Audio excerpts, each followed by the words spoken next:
Hello guys, good morning. আজকে হলো 19শে October.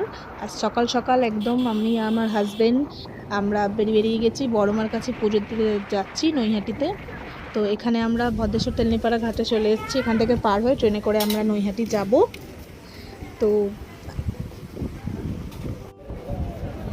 এখানে আমরা এবার নৈহাটি স্টেশন পৌঁছে গেছি। আর বড়মা কিন্তু খুব জাগ্রত এখানে। আমি কিছুটা ভিডিও নিয়েছি। অ্যাকচুয়ালি সেদিন তার পরের দিন কালী পুজো, যেহেতু তো এখনো মা সেরকমভাবে মানে পুরোপুরি তৈরি হয়নি, এখানে সাজানো হচ্ছিল মাকে। তো এখানেই আমরা না কিছু ছবি ভিডিও করেছি। আর এইটা হলো বড়মার মন্দির, যেটা কিছুদিন আগেই, মানে কিছুদিন না, বছর হয়ে গেছে তো প্রতিষ্ঠা হয়েছে বড়মা। কিন্তু মন্দিরটা বন্ধ ছিল, কালী পুজোর দিন খুলবে বলেছিল। তো আমরা এখানে নর্মালি পুজো দিয়ে প্রসাদ চাপিয়ে নমস্কার করে তারপর আমরা বাড়ি ফিরে গেছি। বড়মা খুব জাগ্রত ঠাকুর।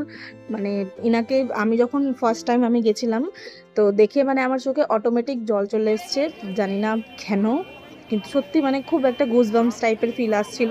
তারপর ওখান থেকে আমরা বেরিয়ে গেছি, আমরা বাড়ি আসবো। তো ওই রাস্তাতেই আরো অনেক ঠাকুর বসেছিলেন, তো ওখানকার একটা ঠাকুরের আমি ছবি ভিডিও নিয়েছি। আশা করছি আপনারা